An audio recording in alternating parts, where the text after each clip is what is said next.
সৈয়দ উদ্যানের মধ্যে মূলত মাদক ব্যবসার একটা চক্র আছে। এই চক্রটা একটা চক্র মেহেদি, যে ইতোমধ্যে গ্রেপ্তার আছে এবং যার দেখানো মতে আমরা সুইচ গিয়ার উদ্ধার করেছি। তা মেহেদির গ্রুপেরই একজন রাব্বির হাতে একটা ট্রেজার গান ছিল। ট্রেজার গান যেটা ইলেকট্রিক শক, সেই ইলেকট্রিক শকের ট্রেজার গানটা যখন শো করলে পরে তখন সেই ট্রেজার গানটা দেখে এই শাম্ব সেই ট্রেজার গানটা কি এটা জানতে চাওয়ার একটা পর্যায়ে তাদের ভিতরে যখন ধস্তাধস্তি হয়, ধস্তাধস্তির একটা পর্যায়ে ওই মাদক ব্যবসায়ীর অন্য যারা আছে তারা ঘটনাস্থলে আসে এবং তাদের ভিতরে ধাওয়া পাল্টা দেওয়া এবং ধস্তাধস্তির একটা পর্যায়ে এই হত্যাকাণ্ডটা ঘটে।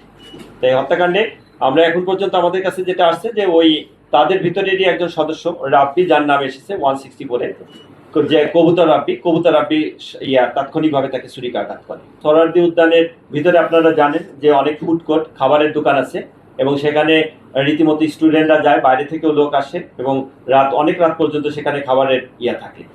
তারই ধারাবাহিকতায় আমরা আপাতত যতটুকু পেয়েছি তাতে শাম্য এবং তার দুই সহপাঠী ভিতরে তারা খাবারের জন্য যায়।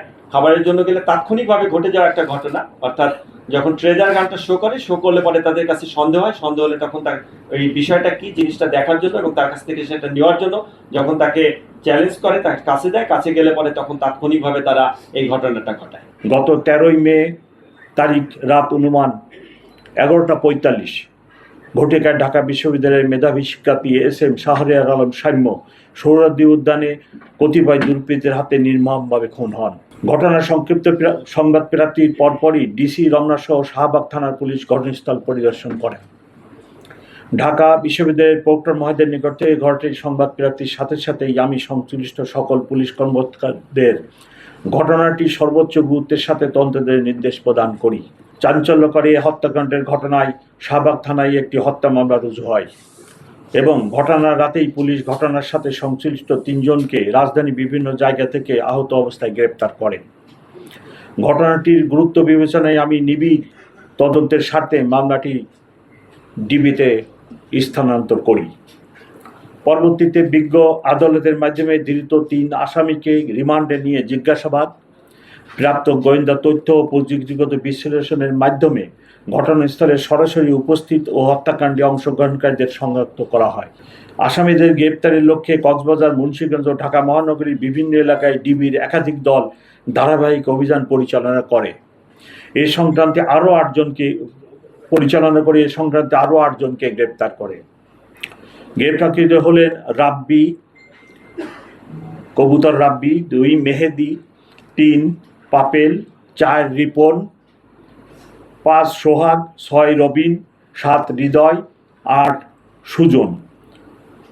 সুজন সরকার। গ্রেপ্তারকৃত আসামি মেহেদির দেখানো মতে সোহরাওয়ার্দী উদ্যানের 3 নেতার মাজারের সন্নিকটে মাটির চাপা দিয়ে লুকিয়ে রাখা অবস্থায় হত্যাকাণ্ডে ব্যবহৃত 2টি সুইচ গিয়ার চাকু উদ্ধার করা হয়। গ্রেপ্তারকৃত আসামিদের মধ্যে এখন পর্যন্ত 2 জন ফৌজদারি কার্যবিধি 164 ধারা অনুযায়ী বিজ্ঞ আদালতে স্বীকারোক্তিমূলক জবানবন্দি প্রদান করে। এই ঘৃণিত হত্যাকাণ্ডে জড়িত আসামিদের দৃষ্টান্তমূলক শাস্তির লক্ষ্যে মামলাটির সুষ্ঠু তদন্ত নিশ্চিত করা হচ্ছে। সম্ভাব্য দ্রুত সময়ের মধ্যে মামলাটির তদন্ত প্রতিবেদন বিজ্ঞ আদালতে দাখিল করা হবে এবং আমাদের পক্ষ থেকে দ্রুত গতিতে এই বিচার কার্য সম্পন্ন করার জন্য সকল উদ্যোগ আমরা গ্রহণ করব।